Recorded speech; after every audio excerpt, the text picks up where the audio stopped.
Alright, so now we're going to look at some SLRs. I've got two SLRs, and I'm mainly a Nikon shooter. Not a big fan of Canon just because the way they sit in my hands, and it's what I learned on, so it's what I'm used to. But really, it's up to you, because Canon has some great models out there. You can get a Rebel if you're not interested in spending a lot of money, a 7D, 5D, all that stuff. There's so many different Canon models. Not that good at them. You'd have to ask a couple friends of mine, but I can give you some general pointers about SLRs. I've got two that I'm going to show you today. One was my very first SLR that I bought from a friend of mine with a lens that my brother now uses, and the other one is my professional model camera that I shoot for school now that I shoot with full time. I'm going to show you a lot of the functions on these cameras through my tutorials with both, because not everybody has a professional level SLR with all the features that the D700 has, so it's nice to go back to the D40. So the first one I have is a Nikon D40. A little bit of an older model camera, but these things are still great. If you can get one used, you're really in luck. I started shooting with this D40, and it's basically my first love. It's got a really nice pop-up flash. Let me stick a lens on and I can show you what I mean. This is a 55-200. Really nice pop-up flash on it. Not a big fan of pop-up flash now because I have an external flash, but for starting out, this little thing's great. Alright, you don't have a digital readout on the top of this SLR that's going to tell you things like your aperture, your shutter speed, your ISO, and your meter and all that, but you do have it on the back. I don't know if you can see that. I probably can't. I'll see if I can get a screenshot of it.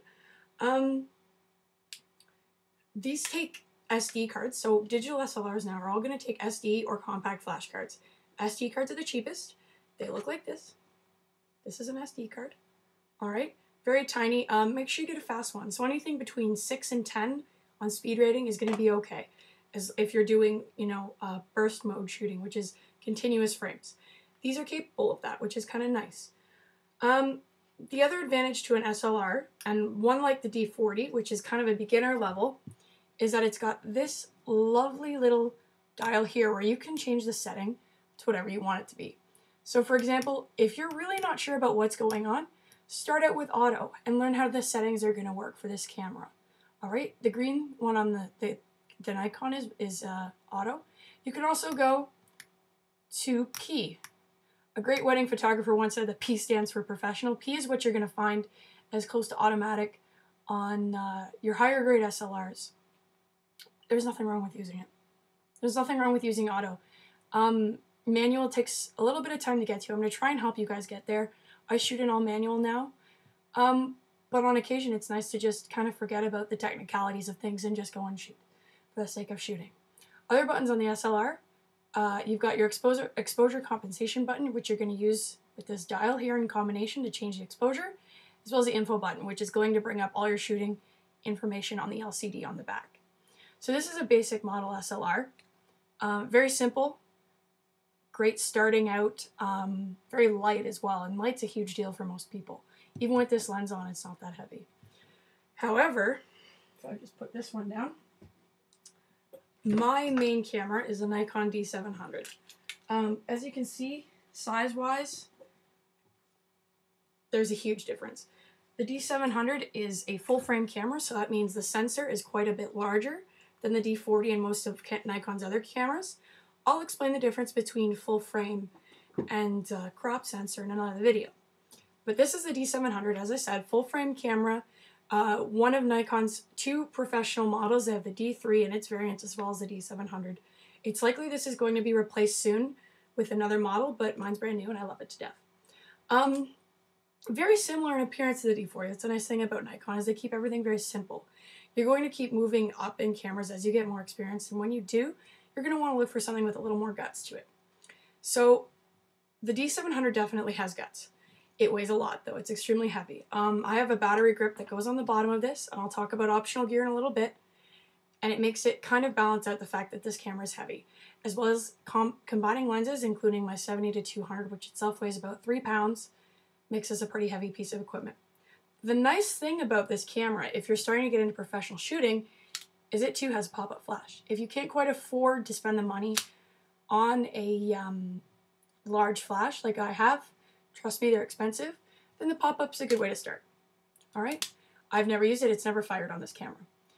The other advantage to the professional level SLRs is this up here.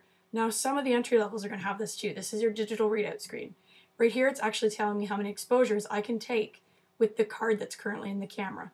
If I turn it on, you can sort of see it's going to read out some different features there.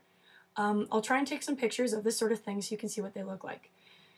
Other things that are nice on the top of this camera, again, you're going to have exposure compensation here, mode, so you're going to hit this and use the little dial at the back, which also controls your shutter speed when you are in manual mode. Go and use that to change the mode from manual, automatic, shutter priority, aperture priority, all that stuff. There's a little dial in the front here that's going to change your aperture, all right, just above the red band. You can also actually change which dial does which, but that's the default. This button here is to release the lens, and then we've got plugs for external devices, which we're not going to worry about right now. But this is cool here up on the top. This is how you're going to change your image quality, your ISO, as well as your white balance. So if you're going to do manual white balance, this is really important to know. Also through here, this little band, you can select whether you're on continuous high, continuous low, signal mode shooting, or I believe this one has live view, as well as a timer. So if you have it on tripod, trying to do a family picture, you can run and do it. The D40 has the exact same features as this, but they're not right there. They have that same shooting, the ability to shoot high, shoot low, shoot single, or do a time exposure. They don't have live view though. This is one of the first cameras to come out with live view. Other cool things about the D700, just the display is really nice and big. I really like that. I'm kind of blind. I have a hard time seeing sometimes. So it's a nice thing to have. What else can I tell you about this? The batteries for these cameras can run really expensive. I recommend people, when they do buy a new camera, to buy a second battery, because you never know. All right, so for the 700, the battery is quite a bit bigger than the D40. I have two. I spent the extra money just because I am shooting professionally, so I have to. The other thing that's going to run you more expensive about these professional cameras is your memory card. These are compact flash cards. I have 3 right now. I have 2 4 gigs, and this is my 16 gig. In comparison to an SD card, quite a big size change.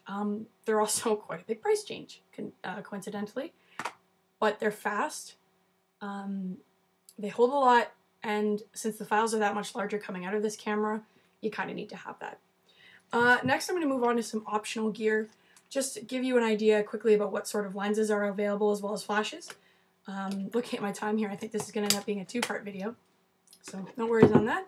I'll see you in a couple nights.